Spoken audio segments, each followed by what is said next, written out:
Hello students.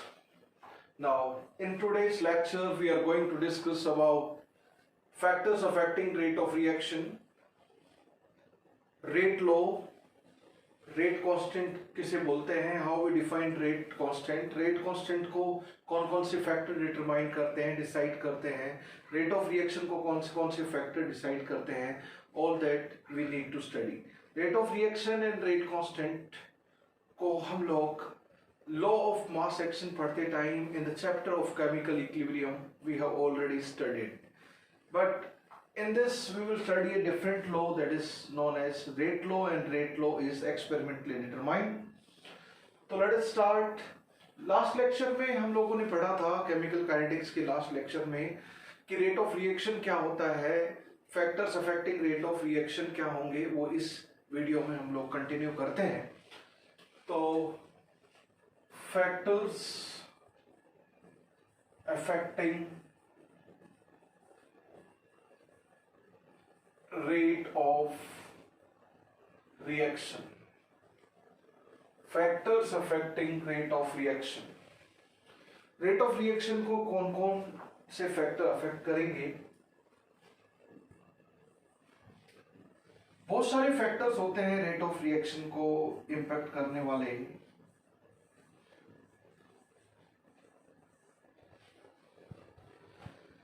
First आपका हो गया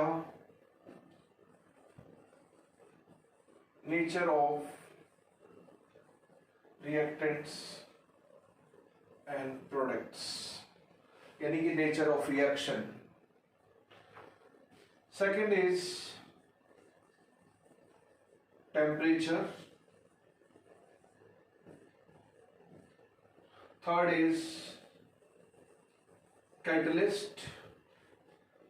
Fourth is concentration.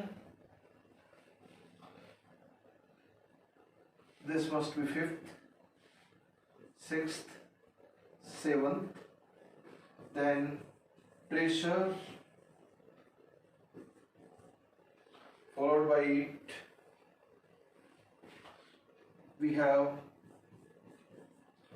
pH of medium, solution medium.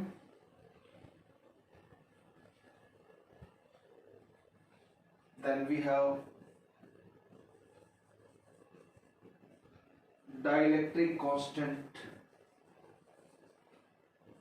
of medium.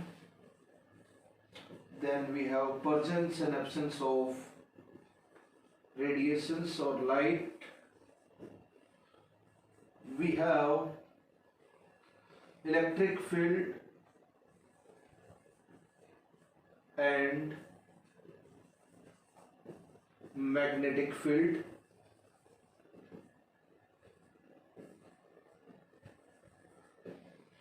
And many more factors even after this. These are first four factors which decide rate of reaction of almost all reactions. लगभग सभी reactions के rate को ये चार factor जरूर determine करते हैं. दोस्तों दो चीज है, एक रेट ऑफ रिएक्शन हम बोलेंगे R, एक होता है rate constant of reaction. Rate of reaction अलग चीज है, रेट कांस्टेंट ऑफ रिएक्शन अलग चीज है. Please mind it. Factors affecting rate of reaction की मैं बात कर रहा हूं, फिर रेट कांस्टेंट. थोड़ा सा हम लोग याद करें, लॉ ऑफ मास एक्शन में R is equal to k A की पावर ए बी की पावर बी, इतना तो आप लोगों ने पढ़ा था for the reaction A plus B B giving C C plus D D. Hope you remember it. तो देखो हमने बात की थी कि रेट कांस्टेंट ऑफ रिएक्शन किस किस चीज के ऊपर डिपेंड करता है. टेम्परेचर बढ़ाने पर बढ़ता है, पॉजिटिव कैटलिस्ट यूज करने पर बढ़ता है, नेगेटिव कैटलिस्ट यूज करने पर घटता है. ए और बी की कॉन्सेंट्रेशन चेंज होगी तो रेट ऑफ रिएक्शन चेंज होगा.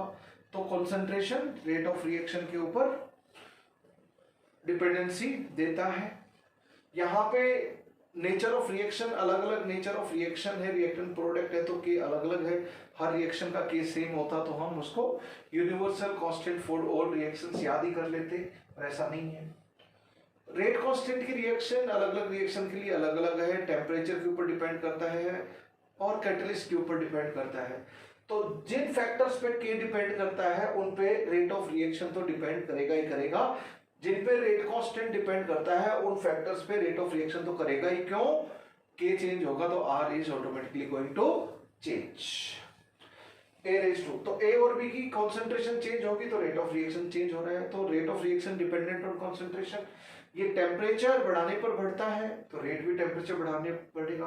पॉजिटिव कैटलिस्ट से के बढ़ता है तो आर भी बढ़ेगा, नेगेटिव कैटलिस्ट से के घटता है तो आर भी। तो ये टेम्परेचर और कैटलिस्ट पे डिपेंड करता है। अलग अलग reaction, nature of reactant, nature of product अलग अलग, नेचर ऑफ रिएक्शन के लिए के अलग अलग होता है तो आर भी अलग अलग होगा। तो ये चार फैक्टर तो इसके अंदर डायरेक्टली छुपे हुए हैं, आप देख सकते हो। Nature of reaction, nature of reactants and products, temperature and catalyst, ये तीन तो के वाले ही फैक्टर हो गए। ये तीनों क्या हो गए? यहां से यहां तक, these are factors on which rate constant of reaction depends. हम लोग केमिकल इक्विलिब्रियम में पढ़ चुके हैं। कॉन्सेंट्रेशन आपको अलग से दिखाई दे रही है, देन प्रेशर, पीएच, सबके बारे में थोड़ा थोड़ा डिस्कस कर लेते हैं। Nature of reactants and products, what we no.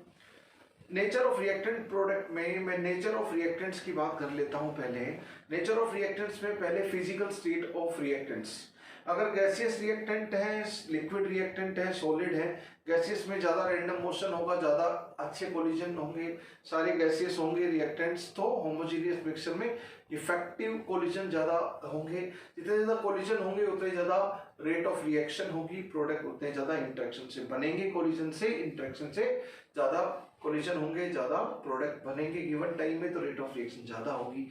तो गैसियस फेज सबसे फेवरेबल है रेट ऑफ रिएक्शन ज्यादा होने के लिए, फिर लिक्विड फेज और सबसे कम solid phase.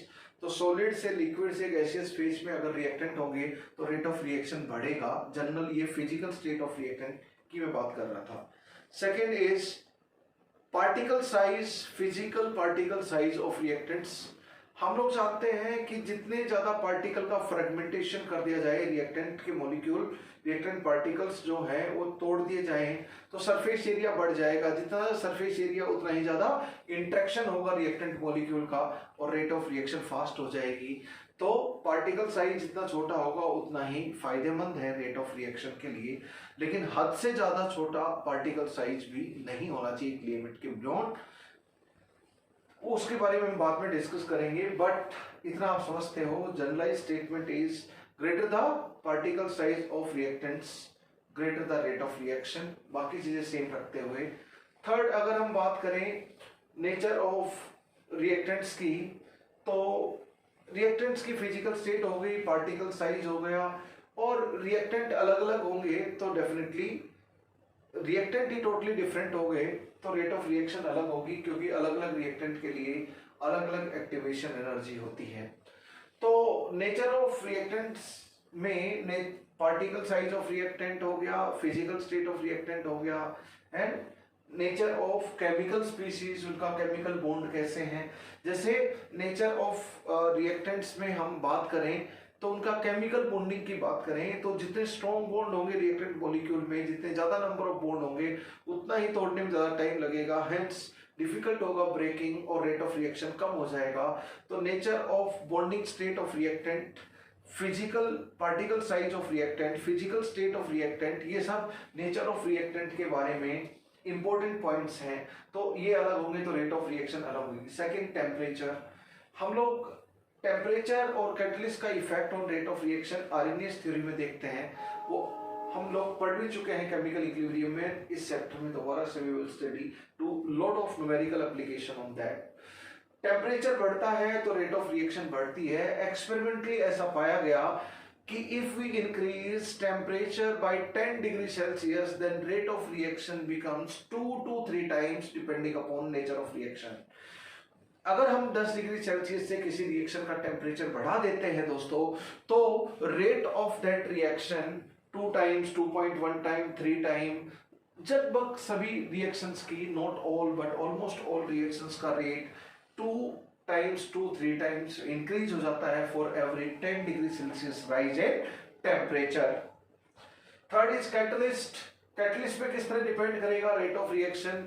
Rate of reaction बढ़ जाएगा अगर कैटलिस्ट पॉजिटिव कैटलिस्ट है, और रेट ऑफ रिएक्शन घट जाएगा अगर कैटलिस्ट नेगेटिव कैटलिस्ट है। तो ये भी हम लोग जानते हैं। कॉन्सेंट्रेशन, अगर आप लो मास एक्शन देखो, उसी के अनुसार मैं बोलूं ए और बी की कॉन्सेंट्रेशन बढ़ेगी तो रेट ऑफ रिएक्शन भी बढ़ेगा। अब रेट लो और देख लेंगे, एक्सपेरिमेंटली डिटरमाइंड रेट लो, वहां पर ऐसा जरूरी नहीं है कि रेट कॉन्सेंट्रेशन ऑफ रिएक्टेंट बढ़ेगी तो रेट ऑफ रिएक्शन बढ़ेगा ही बढ़ेगा। It is not always there for every reactant. तो पर इतना बात है कि almost for all reactions concentration change होगी तो generally rate of reaction, concentration बढ़ती है तो रेट ऑफ रिएक्शन बढ़ता है, कॉन्सेंट्रेशन कम होती है तो रेट ऑफ रिएक्शन कम होता है।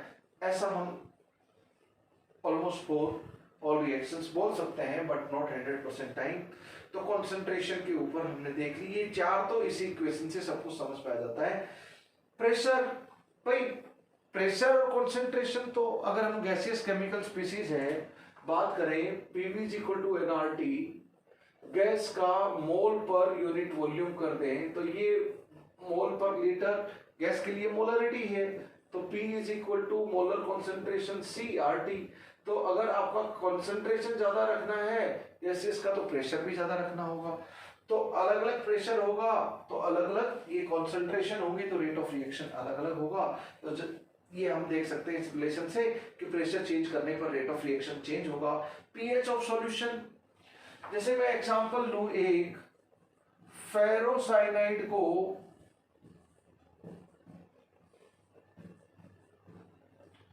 ये कैटलिस्ट हो गया, फेरिसाइनाइड में दोस्तों अगर हम कन्वर्ट करें, +3 में है आयरन और यहाँ पे +2 ऑक्सीडेशन स्टेट में, फेरोसाइनाइड को फेरिसाइनाइड में अगर हम चेंज करें, ऑक्सीडाइज करें, तो एसिडिक मीडियम में तो ये रिएक्शन का रेट अच्छा खासा रहता है, लेकिन बेसिक मीडियम में ये रिएक्शन नहीं होती है, यानी कि रेट नील रहता है almost. What I mean to say कि पीएच ऑफ सॉल्यूशन, पीएच कम है तो ये रिएक्शन उतनी ही अच्छे से होती है, पीएच ज्यादा है बेसिक रेंज में आ गया तो ये रिएक्शन नहीं हो पाती है। तो पीएच ऑफ रिएक्शन मीडियम अगर हम चेंज कर दें, रिएक्शन सॉल्यूशन का, मिक्सचर का सॉल्यूशन जो है उसका पीएच अलग अलग रखें तो रेट ऑफ रिएक्शन डिफर कर सकता है। जनरली कुछ रिएक्शन के लिए ऐसा भी होता है। ये जनरलाइज है, ये स्पेसिफिक है। डाइलेक्ट्रिक कांस्टेंट ऑफ मीडियम, देखो जितना ज्यादा dielectric constant of solution form में सॉल्वेंट का होगा उतना ज्यादा आयोनिक अगर रिएक्टेंट होंगे, सॉल्यूट होंगे तो वो आसानी से टूट जाएंगे। जैसे वाटर का डाइलेक्ट्रिक कांस्टेंट बड़ा है आपका 80 के अराउंड होता है, 80-81, तो वाटर का डाइलेक्ट्रिक कांस्टेंट बड़ा है तो वहां पे आयनिक रिएक्शंस, जैसे NaCl आयनिक कंपाउंड डाला तो Na positive Cl negative ion में टूट जाएगा, आयनिक कंपाउंड टूट जाते हैं और रिएक्शन कर लेते हैं फटाकने से। हमने देखा था आयनिक रिएक्शन हाई डाइलेक्ट्रिक कांस्टेंट वाले वाटर वाले मीडियम में एक्सट्रीमली फास्ट रिएक्शन की कैटेगरी में आ जाती है, तो रेट ऑफ रिएक्शन ज्यादा हो गया। आयनिक रिएक्शन के लिए high dielectric constant of medium होगा तो रेट ऑफ रिएक्शन ज्यादा होगा, लो डाइलेक्ट्रिक कांस्टेंट होगा मीडियम का तो हम बोलेंगे rate of reaction for ionic reaction कम हो जाएगा। रेडिएशंस और लाइट, कुछ ऐसे ही हम 8th वाले फैक्टर की तरफ जब हम इशारा कर रहे हैं दोस्तों, तो हम इशारा कर रहे हैं फोटोकेमिकल रिएक्शन। जैसे कुछ रिएक्शन फोटोन यानी कि रेडिएशन की प्रेजेंस में होती हैं, वैसे नहीं हो पाती। H2Cl2 को रख देंगे तो डायरेक्ट कॉम्बिनेशन नहीं हो पाता है, लेकिन H2Cl2 को जितनी ज्यादा इंटेंसिटी ऑफ रेडिएशन में रखेंगे, जितनी ज्यादा रेडिएशन रखेंगे हम, लाइट रखेंगे, उतना ही अच्छा रेट ऑफ रिएक्शन रहेगा। तो डिपेंड करता है इंटेंसिटी ऑफ रेडिएशन कितनी है, रेडिएशन है या नहीं है, उस हिसाब से रेट ऑफ रिएक्शन चेंज करता है फॉर फोटोकेमिकल रिएक्शंस। तो रेडिएशन और लाइट मतलब this point is pertaining to photochemical reaction. जब भी हम इसकी बात करेंगे, इलेक्ट्रिक फील्ड और मैग्नेटिक फील्ड, हम लोग जानते हैं कि इलेक्ट्रिक फील्ड और मैग्नेटिक फील्ड, जैसे अगर आप ऑक्सीजन को ओजोन में कन्वर्ट करना चाहते हो तो आपको electric field, high electric field यानी कि हाई वोल्टेज अप्लाई करनी पड़ेगी। इलेक्ट्रिक स्पार्क से ओजोनाइजर में ऑक्सीजन से ओजोन का फॉर्मेशन हो जाता है। तो what I mean to say कि इलेक्ट्रिक फील्ड और मैग्नेटिक फील्ड कितना इंटेंस है या नहीं है, इन चीजों के ऊपर डिपेंड करता है। कोई रिएक्शन होगी तो कितनी फास्ट और कितनी स्लो होगी, रेट ऑफ रिएक्शन उसके ऊपर डिपेंड करेगा। इसके अलावा और भी फैक्टर्स हो सकते हैं हमारे, लेकिन ये कोई जनरलाइज फैक्टर नहीं है, सब तरह की रिएक्शन के लिए नहीं है। First 4 factors are quite common, जिसमें 3 तो रेट कांस्टेंट से भी डिपेंडेंसी, रेट कांस्टेंट की भी डिपेंडेंसी जितनी पे होती है। तो दोस्तों अगर आपको ये रिलेशन ध्यान है लोक मास सेक्शन में जो आपने पढ़ा था, तो यहाँ पर हो गया temperature, catalyst and nature of reaction, और यहाँ पर हो गया कॉन्सेंट्रेशन। तो 4 फैक्टर तो इसके अंदर ही छुपे हुए हैं, आपको याद हो जाएंगे। अब हम एक बहुत सारे फैक्टर हैं, टेम्परेचर और कैटलिस्ट तो हम लोग आर्हेनियस थ्योरी में पढ़ेंगे। अभी जो हम लोग पढ़ने वाले हैं वो पढ़ने वाले हैं effect of concentration on rate of reaction. Effect of concentration, एक फैक्टर हम लोग देख लेते हैं, effect of concentration on rate of reaction. Effect of concentration on rate of reaction. तो अब हम लोग, बहुत सारे फैक्टर थे जिसमें से एक कॉन्सेंट्रेशन फैक्टर था। Effect of concentration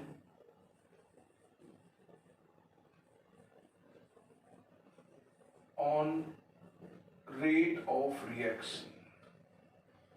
effect of concentration on rate of reaction, और इसी चीज को हम लोग पढ़ेंगे through rate law, experimentally determine rate law equation. Rate law expression से रेट लॉ बोलता क्या है। अब काइनेटिक एक्सपेरिमेंट से, एक्सपेरिमेंटल ऑब्जर्वेशन से रेट लॉ किसी भी केमिकल रिएक्शन के लिए आता है। अब रेट लॉ होता क्या है, मैं रेट लॉ को स्टेटमेंट दूंगा, for reaction AA plus BB giving products,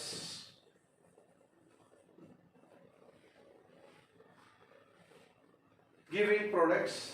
देखो rate of reaction concentration of reactant product के ऊपर कैसे डिपेंड करते हैं, ये बहुत कॉम्प्लिकेटेड थिंग है। there are many and different type of complicated relations are there for dependency of rate of reaction on concentration of reactants or concentration of reactants and products। जो chemical species take part कर रही है reaction में, उनके concentration के ऊपर rate of reaction की dependency बहुत तरह की हो सकती है। There can be complicated, mathematically complicated relations, but जो बहुत ही सिंपल रिलेशन होता है फॉर मोस्ट ऑफ रिएक्शन, हम उसके हिसाब से रेट लॉ को स्टेट कर रहे हैं। तो रेट लॉ के बहुत सारे एक्सेप्शन मिलेंगे आपको, जो जनरलाइज रेट लॉ हम लोग ले रहे हैं। हालांकि जो सिंपल रेट लॉ है, simplest possible way to take the rate of reaction relation on concentration of reactants is, ये बोलता है, रेट लॉ बोलता है कि rate of reaction at a particular instant is directly proportional to product of concentration of all the reactants। low mass section में भी product of active masses of reactants बोलते थे, या product of concentration of all the reactants is raised to power some experimentally determined rate, experimentally determined values, and these value may or may not be equal to respective stoichiometric coefficient। तो rate of reaction जो है, rate of reaction इसका proportionality constant के रखते हैं बच्चों, तो ये A की पावर A डैश और B की पावर B डैश, ये आ जाएगा। एक चीज का ध्यान रखना, जिस इंस्टेंट की ये कॉन्सेंट्रेशन है उसी इंस्टेंट का रेट रहेगा। तो what is statement of rate law, ये आप नोट डाउन कर ले आपकी नोटबुक में, बोर्ड में पूछा जा सकता है। ये रिलेशन ए डैश बी डैश ये सब वैल्यू एक्सपेरिमेंटली डिटरमाइंड वैल्यू है, थ्योरेटिकली इनको हम नहीं बता सकते। पर रेट लॉ का स्टेटमेंट क्या है, if you need to write in board examination, rate of reaction at a particular instant is directly proportional to product of concentration of reactants each raised to power some value which may or may not be equal to respective stoichiometric coefficient, may or may not be equal to respective stoichiometric coefficient। तो बच्चों इसका ए का coefficient क्या है, small ए, और capital B reactant का coefficient क्या है, स्मॉल बी। लेकिन इनकी पावर, ए का कोफिशिएंट तो ए है लेकिन ए की पावर रेट लॉ एक्सप्रेशन में ए नहीं है, ए डैश है, ए नहीं है, ए डैश है। बी का कोफिशिएंट तो बी है लेकिन स्टोइकियोमेट्री के अनुसार स्टोइकियोमेट्रिक कोफिशिएंट बी है लेकिन उसकी पावर बी डैश है, जो कि एक्सपेरिमेंटल वैल्यू है। वेयर ए डैश ए के बराबर हो, बी डैश बी के बराबर हो, ऐसा हो भी सकता है, मे बी और मे नॉट बी। ए जो पावर्स है एक्सपेरिमेंटल डिटरमाइंड वैल्यूज है फ्रॉम काइनेटिक एक्सपेरिमेंट, वो कोफिशिएंट्स के बराबर हो भी सकती हैं, नहीं भी हो सकती हैं। मैंने बोला बच्चों simplest relation for rate of reaction and concentration of chemical species is, यहां पे सिर्फ रिएक्टेंट की कंसंट्रेशन का प्रोडक्ट लेकर raise to power some value which may or may not be equal to stoichiometric coefficients of reactants, उसके directly proportional होगा rate of reaction. तो rate of reaction at particular instant is directly proportional to product of, ये जिस instant का rate होगा, ये concentration of reactant भी उसी इंस्टेंट की होंगी। Rate of reaction at an instant is directly proportional to product of active product of concentration of reactants. इसका मतलब मोलर कंसंट्रेशन, मोलरिटी है। concentration of reactant is raised to power some stoichiometric coefficient, some value which may or may not be equal to respective stoichiometric coefficient of reactant। जैसा कि मैंने बताया इनकी जो power है एक्सपेरिमेंटल वैल्यू है, ये ए डैश कोफिशिएंट ए के बराबर हो भी सकती है, नहीं भी हो सकती, बी डैश बी के बराबर हो भी सकती है और नहीं भी हो सकती। ये जो ए डैश और बी डैश की वैल्यू है, ये जो रेट का एक्सप्रेशन बना, ये वैल्यू और ये रेट लॉ का जो एक्सप्रेशन है, ये इक्वेशन है, ये अलग अलग pressure, temperature, concentration, experimental condition अलग अलग लेने पर ये एक्सप्रेशन अलग अलग हो सकता है। तो dependency of concentration on rate of reaction, dependency of rate of reaction on concentration of chemical species is case dependent, ये हरदम फिक्स नहीं होती। एक ही केमिकल रिएक्शन के लिए अलग अलग प्रेशर, टेम्परेचर और कंसंट्रेशन पे अलग अलग रेट की डिपेंडेंसी ऑन कंसंट्रेशन हो सकती है।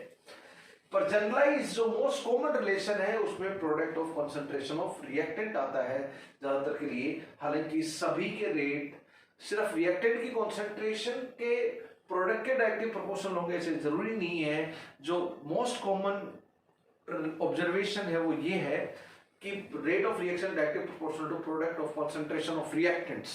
अब रिएक्टेंट के साथ प्रोडक्ट भी हो सकता है, कभी कैटलिस्ट भी आ सकता है, उसकी कंसंट्रेशन प्रोडक्ट, ये किसकी बजाय कोई और भी मैथमेटिकल एक्सप्रेशन आ सकता है। लेकिन order of reaction and rate constant को डिफाइन करने के लिए फिक्स फॉर्मेट हमें रेट लॉ के अकॉर्डिंगली सोचना है कि रेट इज इक्वल टू, यहाँ रिएक्टेंट की कंसंट्रेशन है, प्रोडक्ट की नहीं है। Basic most common relation for rate law expression is this कि product of concentration of reactant लेना है और सेम टाइम के ऊपर लेना है। ए डैश बी डैश ये हो गया। इस चीज को हम बोलेंगे रेट लॉ इक्वेशन और रेट लॉ एक्सप्रेशन। ए डैश और बी डैश की मैथमेटिकल वैल्यू, एक्सपेरिमेंटल वैल्यू अगर हम यहाँ पर पुट कर दें तो इस इक्वेशन को हम बोलेंगे रेट, ये तो हो गया रेट लॉ से आया है तो ये रेट है, तो तो इसको बोलेंगे रेट लॉ की इक्वेशन, रेट लॉ इक्वेशन, या मैथमेटिकल एक्सप्रेशन है तो रेट लॉ एक्सप्रेशन, या फिर रेट इक्वेशन और रेट एक्सप्रेशन, सभी नाम से इस इक्वेशन में ए डैश बी डैश की वैल्यू पुट करो, आपको रेट लॉ इक्वेशन और एक्सप्रेशन आ जाएगा। तो rate of reaction is directly proportional to product of concentration of reactants is raised to power some value which may or may not be equal to respective stoichiometric coefficients। सिर्फ reactant है, ये basic format है। अगर इस तरह का format rate का concentration के साथ है तो जो मोस्ट कॉमन रिलेशन ऑब्जर्व है वो ये है, तो हम रेट कांस्टेंट ऑफ रिएक्शन भी मैप करके निकाल सकते हैं एंड ऑर्डर ऑफ रिएक्शन भी निकाल सकते हैं। वेयर इस एक्सप्रेशन में what is a dash is order of reaction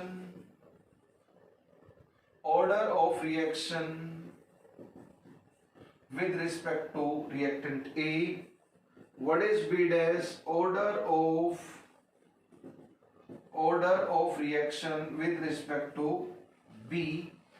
अगर हम सारी एक्सपोनेंट्स और पावर्स का समेशन कर दें, जितने भी रिएक्टेंट है रेट लॉ इक्वेशन में, उसमें जो पावर्स है एक्सपेरिमेंटली डिटरमाइंड, उनका अगर हम समेशन कर दें तो ये आ जाएगा, यहाँ पे दो ही है तो दो की पावर का समेशन ये आ जाएगा।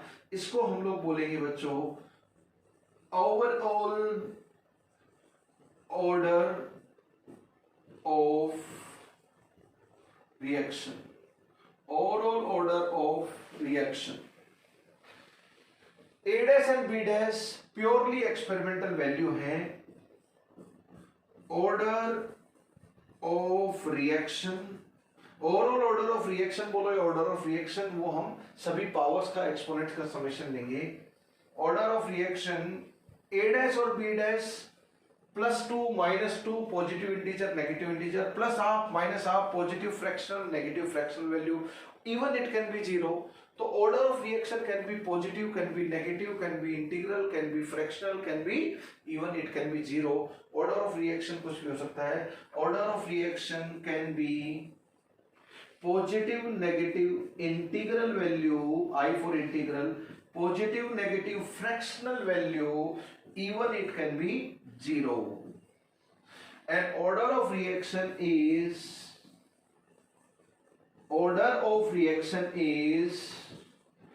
purely, ये जो पावर है ये सिर्फ एक्सपेरिमेंटल ऑब्जर्वेशन से, काइनेटिक एक्सपेरिमेंटल ऑब्जर्वेशन से ही निकाली जा सकती। Purely experimental values, theoretically coefficient से स्टोइकियोमेट्री से नहीं बता सकते हैं। स्टोइकियोमेट्री तो ए और बी कोफिशिएंट बताती है, स्टोइकियोमेट्रिक कोफिशिएंट तो, लेकिन पावर वो नहीं है, वो एक्सपेरिमेंटल वैल्यू है ए एंड बी। तो how we define order of reaction? Rate law की इक्वेशन हमें पता है, एक्सपेरिमेंटली डिटरमाइंड रेट लॉ की इक्वेशन। तो ऑर्डर ऑफ रिएक्शन को कैसे डिफाइन करेंगे? How we define order of reaction? Order of reaction है कि जो भी experimentally determined rate law expression है उसमें जो पावर्स हैं और एक्सपोनेंट्स हैं उनका समेशन कर दें तो ऑर्डर ऑफ रिएक्शन आ जाता है। How we define order of reaction, यानी कि overall order of reaction, it is defined as sum of powers or exponents of concentration terms in experimentally determined rate law equation। ये experimentally determined rate law expression, इसमें जो powers और exponents है वो A dash और B dash है, इनका summation करते हैं A dash plus B dash is order of reaction. इसको हम बोलते हैं ऑर्डर ऑफ रिएक्शन।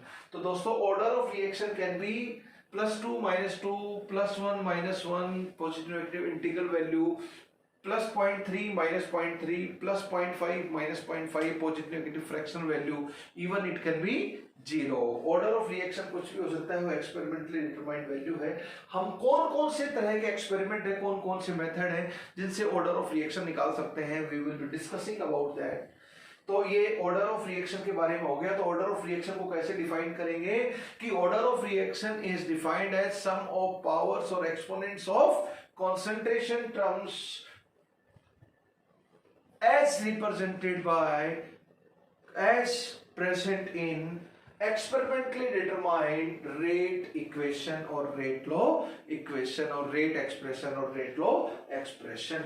ये experimentally determined values हैं, ये तो हम order of reaction बोले। अब हम एक चीज और है इसमें, वो है rate constant। क्या है? रेट को, इसको क्या बोलेंगे बच्चों? Rate of reaction, speed of reaction और वेलोसिटी ऑफ रिएक्शन। तो इस प्रोपोर्शनलिटी कांस्टेंट को क्या बोलेंगे? रेट ऑफ रिएक्शन, इसको रेट कांस्टेंट, इसको स्पीड ऑफ रिएक्शन, इसको स्पीड कांस्टेंट, इसको वेलोसिटी ऑफ रिएक्शन, इसको वेलोसिटी कांस्टेंट। चार नाम होते हैं के को हम क्या बोलते हैं? वेयर के इज, इसको रेट कांस्टेंट भी बोला जाता है, बहुत ही कॉमनली वेलोसिटी कांस्टेंट भी बोला जाता है, very rarely speed constant of reaction भी बोला जाता है, एंड वेरी कॉमनली इनफैक्ट सब ज्यादा ये बोला जाएगा फिर स्पेसिफिक रिएक्शन रेट, ये बोला जाता है। देखो रिएक्शन रेट तो आर है, ये स्पेसिफिक रिएक्शन रेट है। इसको क्या बोलेंगे? Reaction rate, rate of reaction. और इसको क्या बोलेंगे? Specific reaction rate, specific reaction rate. Specific reaction rate मतलब reaction rate under specific conditions, reaction rate under specific conditions. तो reaction rate under specific condition क्या आ जाएगा बच्चों?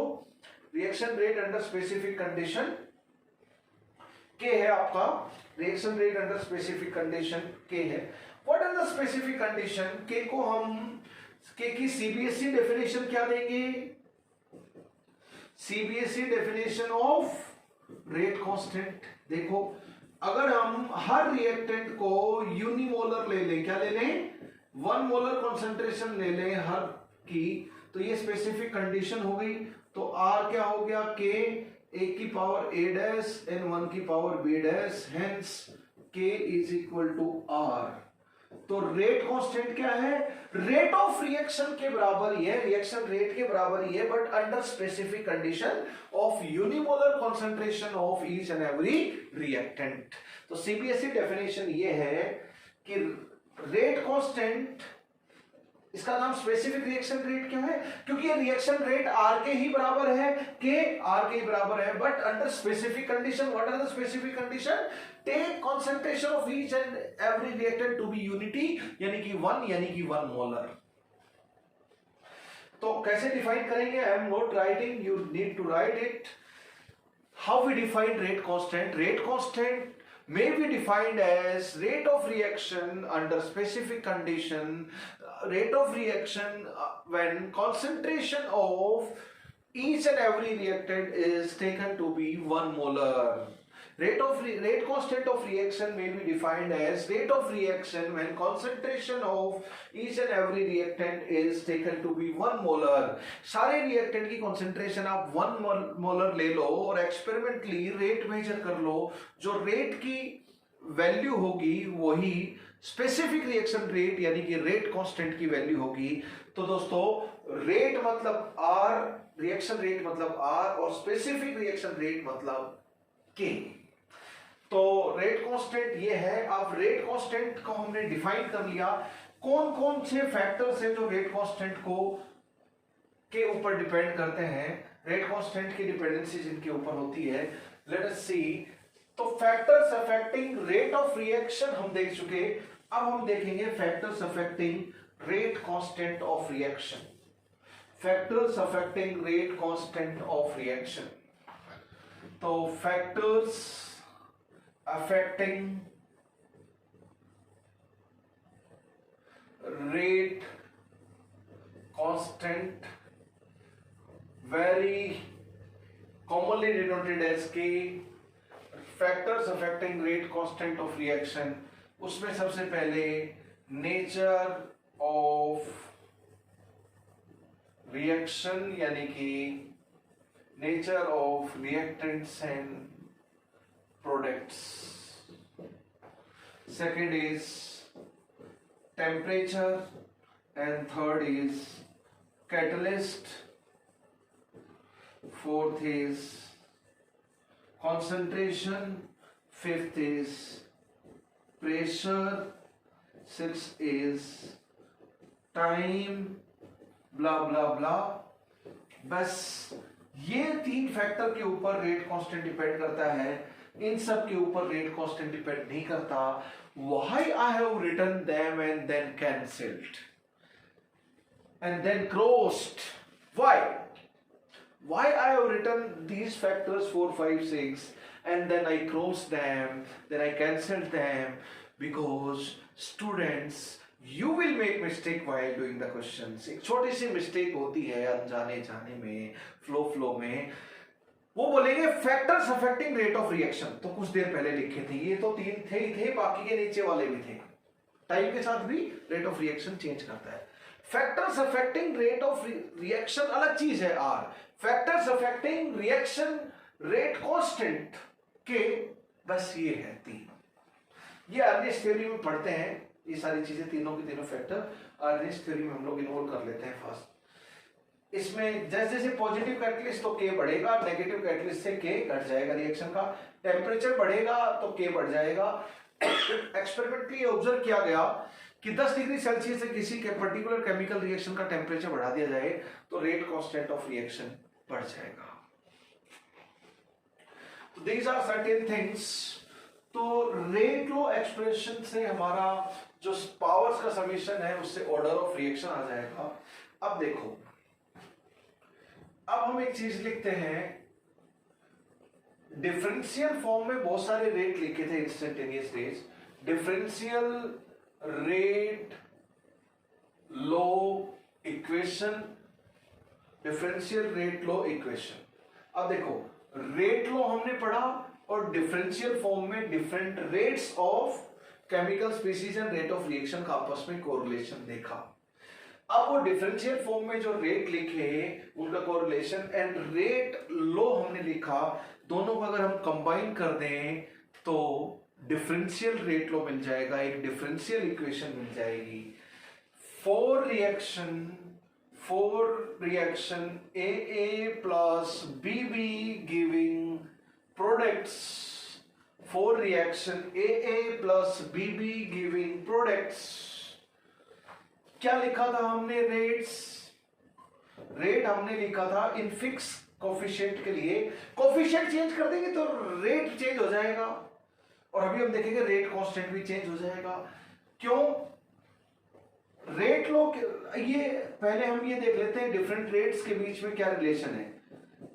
Rate of disappearance of A के साथ ये रिलेशन है, rate of disappearance of B के साथ ये रिलेशन है रेट ऑफ रिएक्शन का, और रेट ऑफ अपीयरेंस ऑफ सी के साथ ये रिलेशन है, और rate of appearance of D के साथ ये रिलेशन है बच्चों रेट ऑफ रिएक्शन का.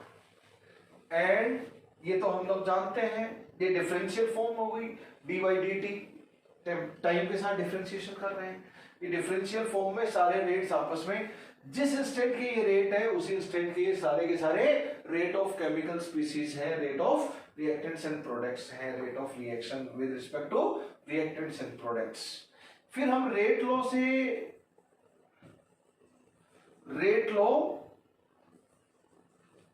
एक्सप्रेशन भी जानते हैं. R is equal to k A की power a dash and b की power b dash. a dash और b डैश a और b के बराबर हो भी सकते हैं और नहीं भी हो सकते. R is equal to this. जिस इंस्टेंट के ये रेट है सारे रेट भी उसी इंस्टेंट के होंगे. जिस इंस्टेंट का ये रेट है उसी इंस्टेंट के सारे a और b की कॉन्सेंट्रेशन होगी. From first and from second, यहां पे भी ये रेट ऑफ रिएक्शन है, यहां पर भी रेट ऑफ रिएक्शन है, तो LHS बराबर है पर्टिकुलर इंस्टेंट पे देखें तो रिएक्शन को, तो RHS भी आपस में क्या होगी? बराबर होनी चाहिए। RHS बराबर होगी तो दोस्तों मैं बड़े प्यार से लिख सकता हूं R, ये सारे रेट हो गए, and all of these are equal to K, A की power A dash and B की पावर B डैश। A की power A dash and B की पावर B डैश। ये हो गया जनरलाइज मेरा रेट, डिफरेंशियल रेट लो, ये मेरा हो गया। ये रेट लो का एक्सप्रेशन है, डिफरेंशियल फॉर्म में बहुत सारे रेट्स का कोरिलेशन है, तो ये आपस में हो गया डिफरेंशियल रेट लो। क्या हो गया? रेट को मैंने डिफरेंशियल फॉर्म में लिख दिया, रेट लो एक्सप्रेशन में रेट को मैंने डिफरेंशियल फॉर्म में लिख दिया, तो ये डिफरेंशियल रेट लो इक्वेशन बन गई। This is what differential rate law expression और differential rate law equation. Differential rate law equation बोलेंगे इसको, ए की पावर ए डैश बी की पावर बी डैश। एक इंटरेस्टिंग चीज देखना, ये rate of disappearance of reactants हैं, ये दोनों rate of appearance of C and D respectively appearance of product हैं, ये रेट ऑफ रिएक्शन है। 1/A, 1/B, 1/C and 1/D all are constants and K is also constant। ध्यान दें, जिस instant का ये रेट होगा, ये rate of disappearance of A भी उसी इंस्टेंट का होगा, rate of disappearance of B भी उसी का ही होगा, rate of appearance of C भी उसी इंस्टेंट का होगा, rate of appearance of D भी उसी इंस्टेंट का होगा, concentration of A and B भी उसी इंस्टेंट की होगी। अब हम बहुत सारे रेट हैं, किसी भी रेट को कॉन्सेंट्रेशन के साथ, तो इसका देखो अलग अलग ए और बी की कॉन्सेंट्रेशन, तो अलग अलग ये सारे रेट हो जाएंगे। तो कॉन्सेंट्रेशन का इन किसी भी रेट के साथ आपस में कोरिलेशन ही डिफरेंशियल रेट लो इक्वेशन की बेसिक जॉब है।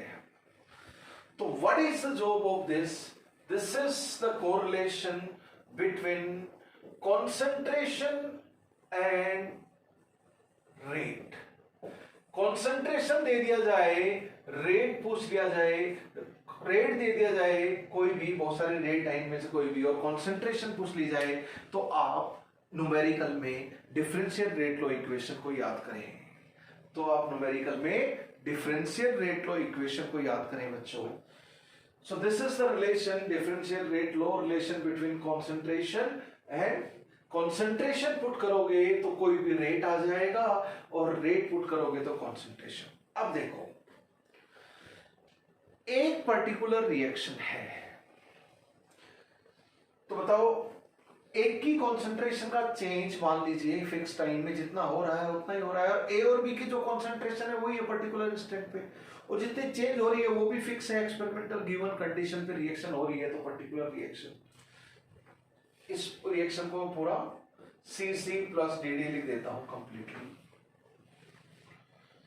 अब मैथमेटिकली आप इसको dC/dt को भी इससे कोरिलेट कर सकते हो, इसको भी, किसी को भी कर सकते हो, कोई भी रेट को कॉन्सेंट्रेशन ऑफ रिएक्टेंट से कोरिलेट कर सकते हो। और कॉन्सेंट्रेशन ऑफ रिएक्टेंट आ गई तो कॉन्सेंट्रेशन ऑफ प्रोडक्ट तो अपने आप आ गई। We will see how. तो dA/dt, तो ये सारे रेट्स और कॉन्सेंट्रेशन का कोरिलेशन है डिफरेंशियल रेट लो। ओके, सब सेम इंस्टेंट पे होने चाहिए, कॉन्सेंट्रेशन दे देंगे तो रेट आ जाएंगे। अब देखो, ये प्रोपोर्शनलिटी कांस्टेंट, अगर मैं यहां से मैं देखूं, ये 1/A, 1/B, 1/C, 1/D और K क्या है? सबके सब कांस्टेंट है। तो अगर R डायरेक्टली प्रोपोर्शनल है A की पावर A डैश और B की पावर B डैश के, तो minus dA/dt rate of reaction of A भी A की पावर A डैश और B की पावर B डैश के ही प्रोपोर्शनल होगा। कैसे?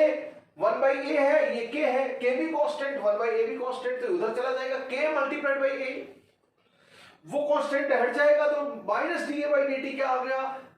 A की power A dash and B की power B dash. 1/A, 1/B ये सारे कांस्टेंट हटाते हैं, तो all of these are directly proportional to each other. All of these are directly proportional to each other. All of these are directly proportional to each other.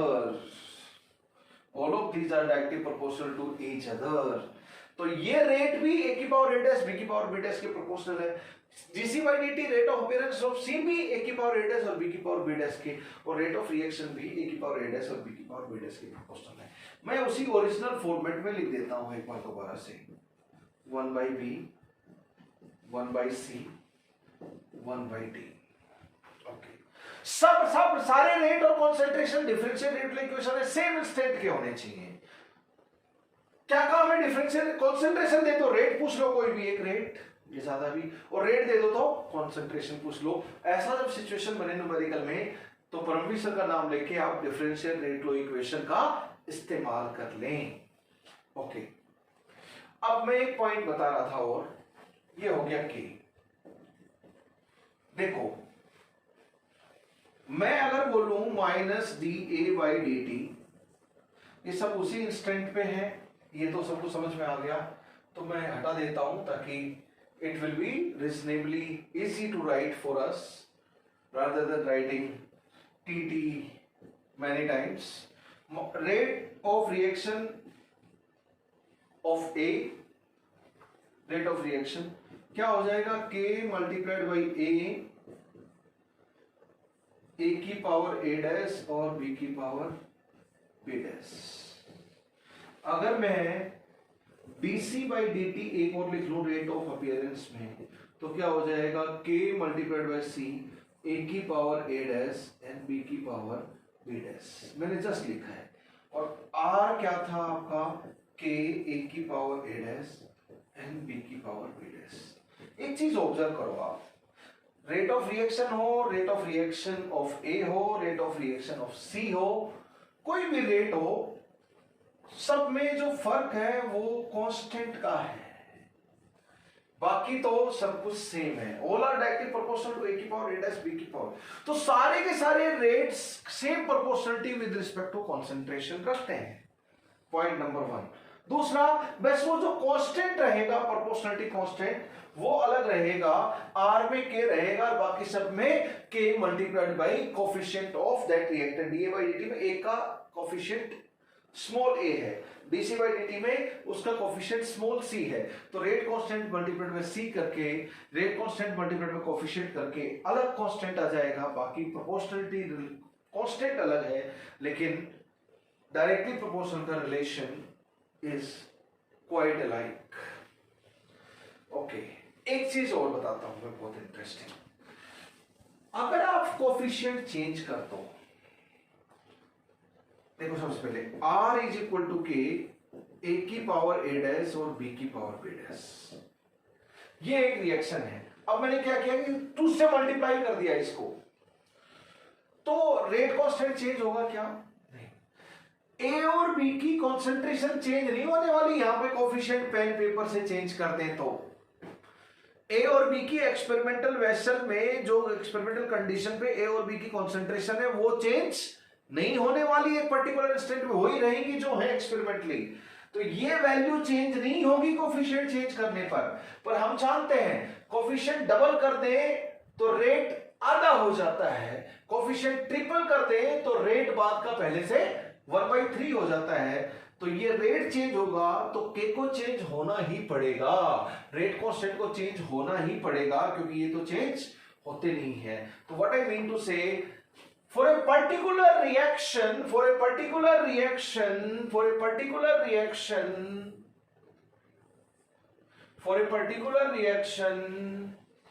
concentration and rate of reaction with respect to ABCD chemical species, rate of disappearance and appearance of reactant and product respectively, and concentration of chemical species don't change for a particular chemical reaction taking place under given condition on changing coefficients of a chemical equation.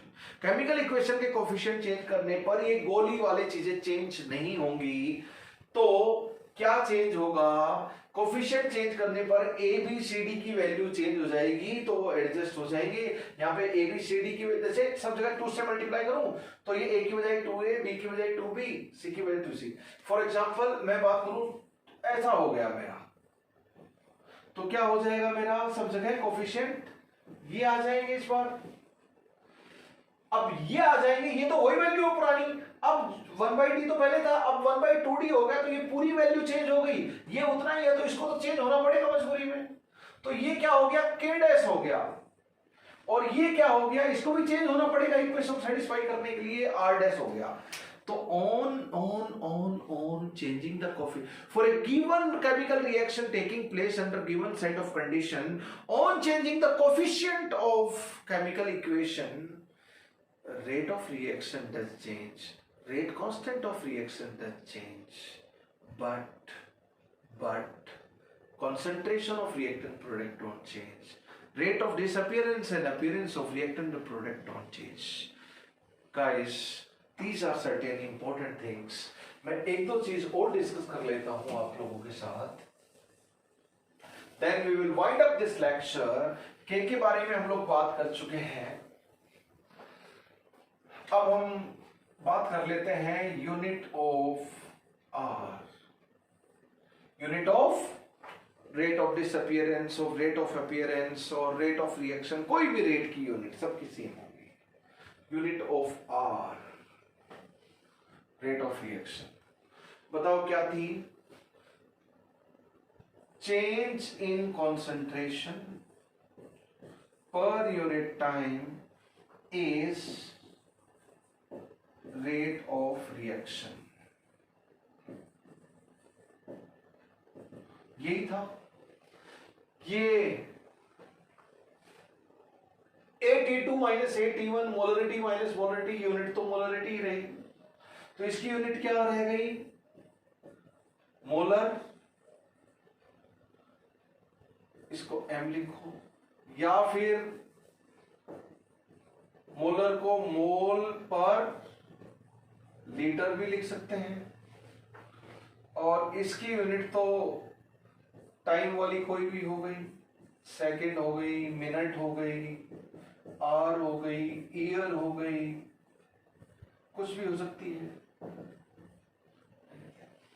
तो unit of rate क्या हो जाएगा, rate of reaction की unit क्या हो जाएगी बच्चों, rate of reaction की यूनिट हो जाएगी मोलर पर unit time, that is molar time inverse, molar time inverse. इसी को थोड़ा और खोल कर लिख दो तो मोल पर लीटर पर टाइम पर यूनिट टाइम, ये हो जाएगा, यही मोलर है आपका।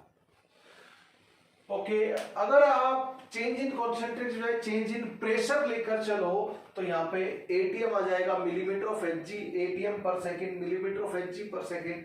वो उस टर्म में भी हम रेट की यूनिट देख सकते हैं, जब change in concentration, change in pressure यहाँ पे आ जाएगा, वो बात की बात है, तो मोलर की बजाय एटीएम आ जाएगा, मिलीमीटर ऑफ एचजी आ जाएगा, जब यहाँ पे डेल्टा पी हो जाएगा, चेंज इन प्रेशर पर यूनिट टाइम की टर्म में हम रेट ऑफ रिएक्शन देखेंगे। तो बट यहाँ तो मोलर कॉन्सेंट्रेशन जो सबसे बेसिक लेके चलना है उसके अनुसार मैंने बात की है, तो सब लोग यूनिट ऑफ रेट कांस्टेंट ध्यान रखें, यूनिट ऑफ रेट कांस्टेंट ध्यान रखें। ओके, अब मैं unit of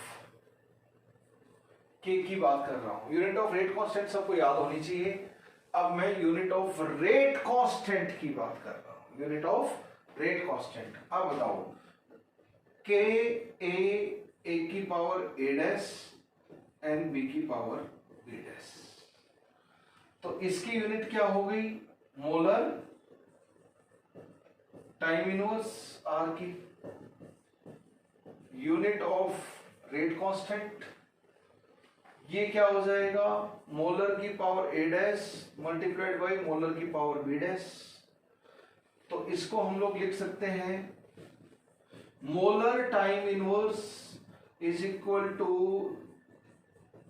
unit of K multiplied by molar A dash plus B dash, और ए डैश प्लस बी डैश को क्या लिख सकते हैं, overall order of reaction, order of reaction. तो इसको क्या लिखेंगे, एन, आप लोग जानते हैं। तो यूनिट ऑफ के क्या हो जाएगी ब्रदर, यूनिट ऑफ के हो गई molar raise to power 1 minus n, ये इधर आ जाएगा बटे में, तो ये 1 है, उधर minus n, time inverse molar raise to power, इसको हम mole raise to power 1 - 1, molar को मोल पर लीटर लिखेंगे तो litre raise to power n-1, time inverse भी लिख सकते हैं, टाइम इनवर्स भी लिख सकते हैं। Mole ratio where n is overall order of reaction, या फिर ऑर्डर ऑफ रिएक्शन बोलो, या overall order of reaction more specifically तो अच्छी बात है, वैसे बोलो तो ये आपको याद होनी चाहिए। यानी कि अलग अलग एन होगा रिएक्शन का, ऑर्डर ऑफ रिएक्शन अलग अलग होगा, तो यूनिट ऑफ रेट कांस्टेंट भी अलग अलग होगी। बल्ले बल्ले, बहुत अच्छी बात, बड़ी गजब की बात है। मोल पर litre, mole raise to power 1 - n, litre raise to power n-1, time inverse unit of rate constant ये रहेगी। अब मैं यूनिट ऑफ रेट कांस्टेंट बड़ी गजब की चीज है, यूनिट ऑफ रेट कांस्टेंट बड़ी गजब की चीज है। Molar raise to power 1 - 1 time inverse, तो यूनिट ऑफ के क्या आई आपकी, mainly unit of rate constant कितनी आ गई ब्रदर, मोल पर लीटर पर यूनिट टाइम, ये है आपकी यूनिट ऑफ रेट कांस्टेंट। मैं यहां पर लिख रहा हूं ऑर्डर ऑफ रिएक्शन, यानी कि एन की वैल्यू, और यहां पर लिख रहा हूं कुछ unit of rate constant, order of reaction, unit of rate constant, ये दो चीजें चल रही है। ऑर्डर ऑफ रिएक्शन आपका 0 है, ऑर्डर ऑफ रिएक्शन आपका 1 है, ऑर्डर ऑफ रिएक्शन आपका 2 है, ऑर्डर ऑफ रिएक्शन आपका 3 है, और ऑर्डर ऑफ रिएक्शन आपका n है। तो ऑर्डर ऑफ रिएक्शन अगर 0 होगा तो n की वैल्यू 0 है, यहां per unit of k 1 - n-1, ये है जनरलाइज। मोल पर लीटर पर यूनिट टाइम, तो वो तो r की यूनिट हो गई थी।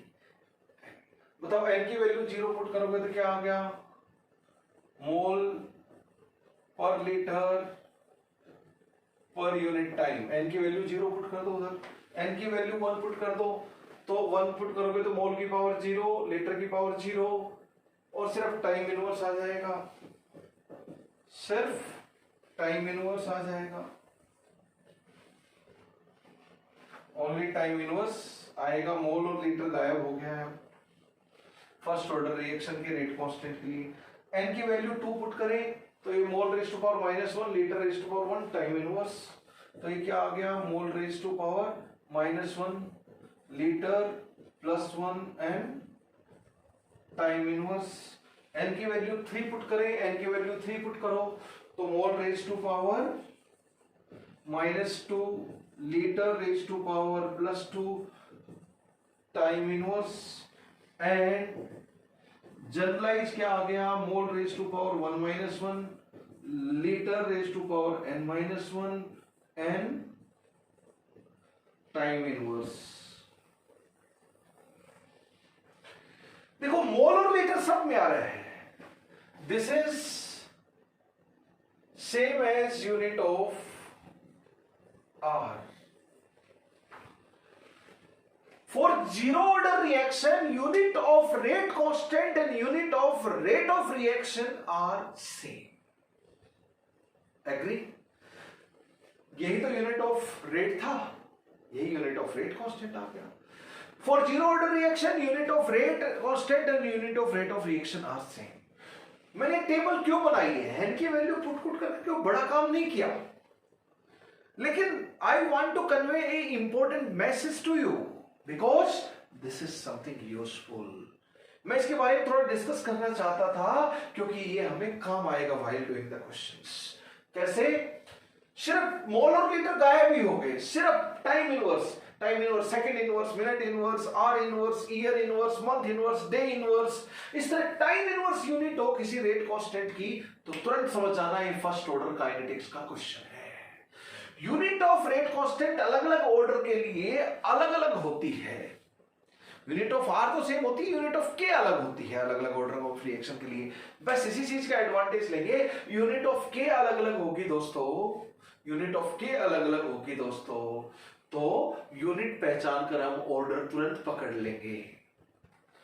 This is mole raise to power -1, तो ये क्या हो गया, ऑर्डर 3 हो गया, तो मोल रेज टू -2 अलग हो गया। जनरलाइज ये याद होना चाहिए, ये ध्यान होना चाहिए, ये ध्यान होना चाहिए, क्योंकि फर्स्ट ऑर्डर आपके सिलेबस में है तो मोलर रेट गायब भी हो जाता है, सिर्फ टाइम इनवर्स, बड़ी गजब की बात है। और generalize molar raise to power 1 - 1 को लिख सकते हैं हम, मोलर रेज टू पावर 1 - 1 है ये, तो mole raise to power -1 litre raise to power n-1 time inverse, ये हो गया आपका unit of rate constant. Generalise ये यूनिट ऑफ रेट कांस्टेंट है। मैं आपको बोलूं कि किसी रिएक्शन का रेट कांस्टेंट की वैल्यू, किसी रिएक्शन के रेट कांस्टेंट की वैल्यू 5 × 10⁻14 या 10⁴ सेकेंड इनवर्स है, तो ये वैल्यू तो ठीक है, पर ये यूनिट बड़ी काम की चीज है। तुरंत समझ जाना कि वो फर्स्ट ऑर्डर रिएक्शन है। क्यों? क्योंकि टाइम इनवर्स यूनिट ऑफ के तो फर्स्ट ऑर्डर रिएक्शन में ही होती है। कोई बोले इसकी यूनिट मोलर सेकेंड इनवर्स है, तुरंत समझ आना मोलर सेकेंड इनवर्स, ये मोलर ही है। मोलर सेकेंड इनवर्स मतलब ये जीरो ऑर्डर रिएक्शन है पक्का, तो ऑर्डर खुद इंटरप्रेट कर लोगे यूनिट ऑफ रेट कांस्टेंट देखते ही। कोई आपको बोले mole raise to power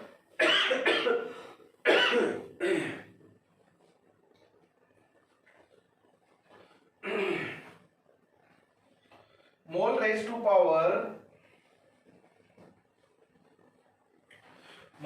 power half litre raise to power -½ and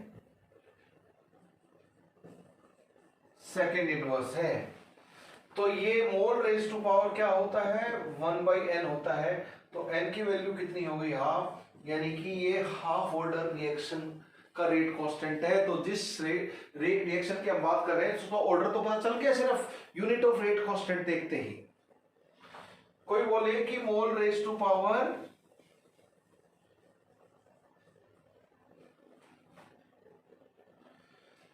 mole raise to power 3/5 है, या मोल रेज टू पावर -2 है और लीटर रेज टू पावर +2 है, तो ये क्या हो गया 1 - n = -2, तो n की वैल्यू कितनी आ गई 3 आ गई, यानी कि हम थर्ड ऑर्डर रिएक्शन की बात कर रहे हैं।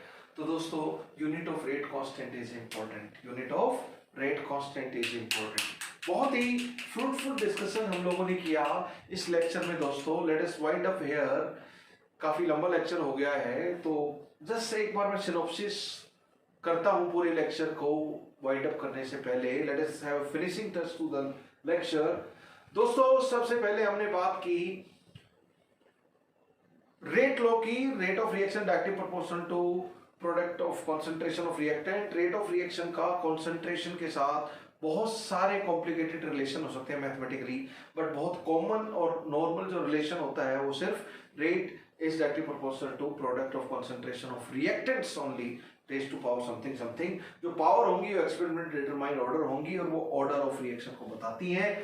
तो sum of exponents of powers in experimentally determined rate law expression is known as order of reaction. उन वैल्यू एक्सपेरिमेंटल वैल्यू का समेशन ही ओवरऑल ऑर्डर ऑफ रिएक्शन की वैल्यू देता है, जो कि प्योरली एक्सपेरिमेंटल वैल्यू है। ऑर्डर इंटीग्रल फ्रैक्शनल जीरो कुछ भी हो सकता है, पॉजिटिव नेगेटिव कुछ भी हो सकता है, जरूरी नहीं है पॉजिटिव ही हो ऐसा, पर ओवरऑल ऑर्डर पॉजिटिव ही मिलेगा आपको। इंडिविजुअल रिएक्टेंट का A' B' की वैल्यू पॉजिटिव नेगेटिव जीरो कुछ भी हो सकती है, लेकिन A' + B' जो सम होगा ओवरऑल ऑर्डर ऑफ रिएक्शन वो हरदम पॉजिटिव मिलेगा, because no reaction has been observed till date जिसका ओवरऑल ऑर्डर नेगेटिव है।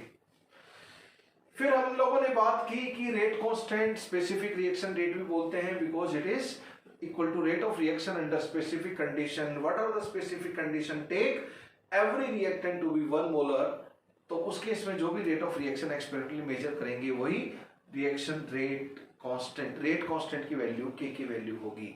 तो स्पेसिफिक रिएक्शन रेट इसका नाम हो गया। और उसके बाद हमने रेट कांस्टेंट को कौन कौन से फैक्टर अफेक्ट करते हैं, temperature, catalyst and nature of reaction. और रेट ऑफ रिएक्शन को कौन कौन से फैक्टर अफेक्ट करते हैं, temperature, catalyst, rate of reaction तो के वाले तो कर ही रहे हैं, साथ साथ कॉन्सेंट्रेशन भी करेगी, प्रेशर भी करेगी, कुछ रिएक्शन के लिए रेडिएशन हो या नहीं हो, कितनी इंटेंसिटी ऑफ रेडिएशन है वहां पर भी रेट डिपेंड करता है फोटोकेमिकल रिएक्शन के लिए। फिर हमारी डाइलेक्ट्रिक कांस्टेंट ऑफ मीडियम कितना है, आयनिक रिएक्शन होगी तो जितना डाइलेक्ट्रिक कांस्टेंट होगा उतनी ज्यादा अच्छे से फास्टली वो रिएक्शन होगी, रेट ज्यादा रहेगा। PH of solution, pH of medium कितना है, कुछ रिएक्शन एसिडिक मीडियम में अच्छी से होती है, कुछ बेसिक मीडियम में होती है, तो रेट अलग अलग करता है मीडियम के अनुसार, या एक मीडियम में हो सकती है दूसरे तरह के मीडियम में नहीं भी हो सकती है, रेट टेंड्स टू 0 या 0 भी हो सकता है। तो rate of reaction pH of solution mixture के ऊपर भी डिपेंड करता है।